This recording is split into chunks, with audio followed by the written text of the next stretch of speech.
வணக்கம் நண்பர்களே. இன்றைக்கி நாம் செலவை குறைத்து சேமிப்பை அதிகரிக்க சில டிப்ஸ் வீடியோ தான் நம்ம பார்க்க போகிறோம்.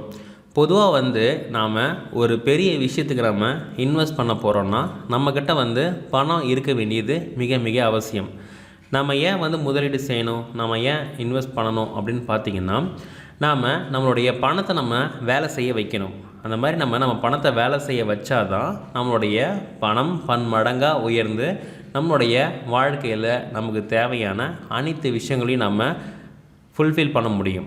ஸோ அப்போ செலவை குறைச்சி நம்ம சேமிப்பை அதிகரிக்க வேண்டியது மிக மிக அவசியம். அப்போ இந்த சேமிப்பை அதிகரிக்கணும்னா நம்ம பார்த்திங்கன்னா எப்படி இருக்கணும் அப்படின்னா, சிக்கனம் அப்படின்ற ஒரு விஷயத்தை நம்ம கடைப்பிடிக்க வேண்டியது மிக மிக அவசியமான விஷயம். சிக்கனம் தேவை இக்கணம் அப்படின்ற ஒரு பழமொழியும் இருக்குது. அதுக்கேற்ற மாதிரி நம்ம எந்தெந்த விஷயத்தெல்லாம் நம்முடைய செலவுகளை சிக்கனம் பண்ண முடியும், அந்த மாதிரி நம்ம எந்த அளவுக்கு நம்ம சிக்கனம் செஞ்சால் நம்ம வாழ்க்கையில் நம்ம பல மடங்கு சேகரிக்க முடியும் அப்படின்றத தெரிஞ்சுக்கலாம். முதன்மையாக பார்த்திங்கன்னா எக்ஸ்டர்னல் எக்ஸ்பென்சஸ், அதாவது வெளியிலேருந்து வர்ற செலவுகள் நம்ம என்னென்னு தெரிஞ்சுப்போம். அதாவது நாம் தினமும் வண்டியிலேருந்து நம்ம ஆஃபீஸ்க்கு போகிற போது பெட்ரோல் போடுற பெட்ரோலாக இருக்கட்டும், மேலும் பார்த்திங்கன்னா தினசரி குழந்தைகள் குடிக்கிற பாலாகட்டும், மேலும் மாதம் நம்ம யூஸ் பண்ணுற சமையல் எரிவாயுவாக இருக்கட்டும், அடுத்து பசங்க படிக்கிற படிப்போ இல்லை நமக்கு தேவையான புத்தகங்கள் வாங்குகிற விஷயமா இருக்கட்டும், இதெல்லாமே ஒரு இன்வெஸ்ட்மெண்ட்டு தான். ஸோ இந்த செலவுகள் எதுவுமே நம்ம குறைக்க முடியாது, மேலும் இது நம்ம பே பண்ணியே தான் ஆகணும்.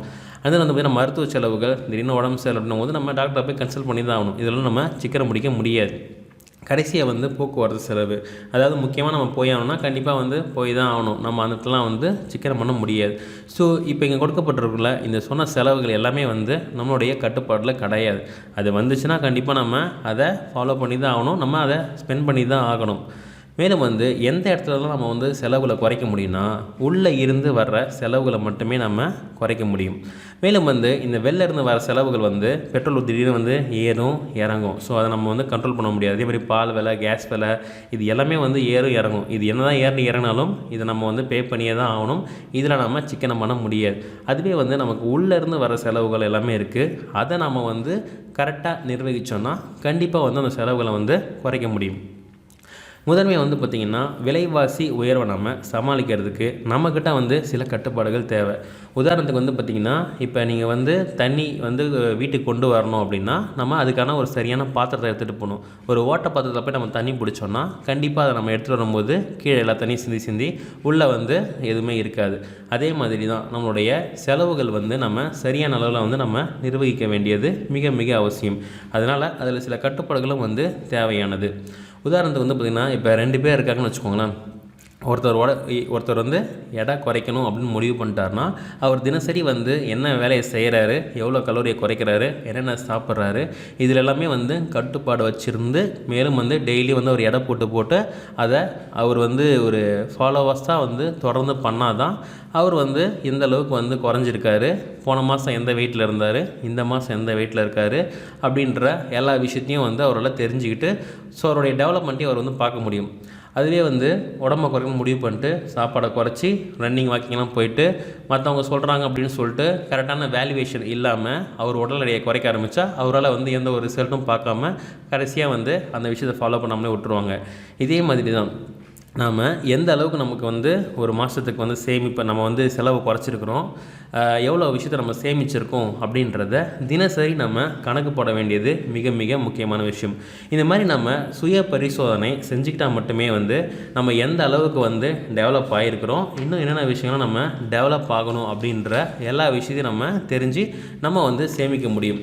ஸோ அதனால் பார்த்திங்கன்னா ரிசர்ச் பண்ண வேண்டியது மிக மிக அவசியமான ஒரு விஷயம். ஸோ தினசரி செலவுகளை நம்ம முதல்ல அட்டவணைப்படுத்துவோம்.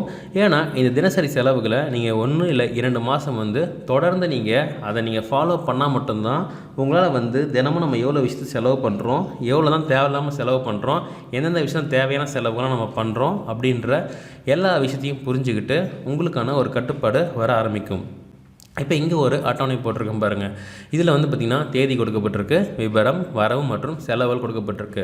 உதாரணத்துக்கு பார்த்திங்கன்னா 1ஆம் தேதி 12ஆம் மாதம். ஸோ முன் இருப்பு நவம்பர் மாதத்தில் என் கையில் இருந்தது பார்த்திங்கன்னா 20,000. சரிங்களா?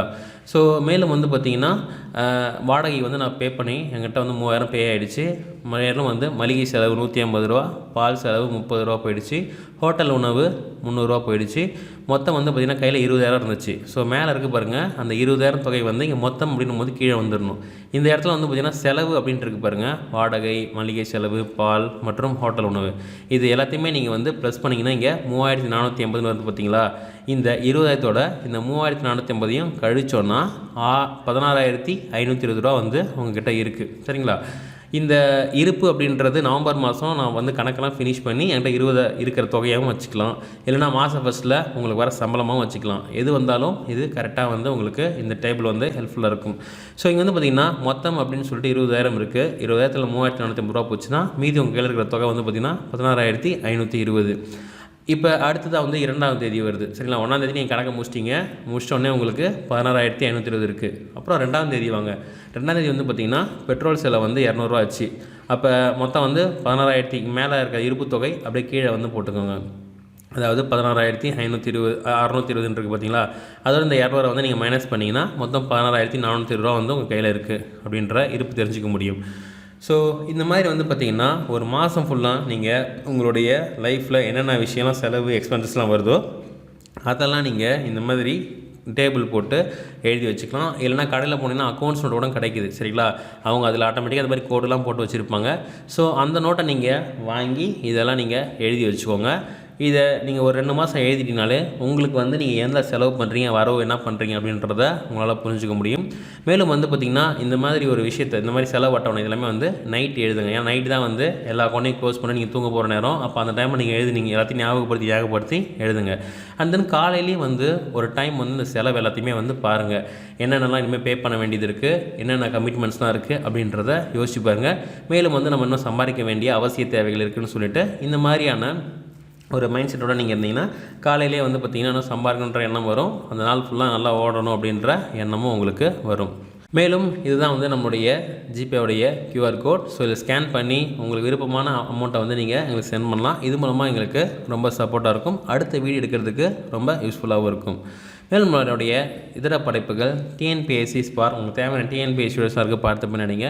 அந்த நாளைக்கு தமிழ் விஷயம் உங்களுக்கு தேவையான சம்மந்தப்பட்ட IPC, CRPC எவிடன்ஸ் சம்மந்த வீடியோஸ்லாம் இருக்குது, பார்த்து பண்ணிங்க. And then easy English Tamil விஷயம் உங்களுக்கு தேவையான ஸ்போக்கன் இங்கிலீஷ் வீடியோஸ்லாம் இந்த சேனல் அவைலபிளாக இருக்குது, பார்த்து பண்ணிங்க. இந்த வீடியோ பார்த்த மிக்க நன்றி. அடுத்த மீண்டும் ஒரு புது சந்திப்போம். நன்றி. வாழ்க வளமுடன்.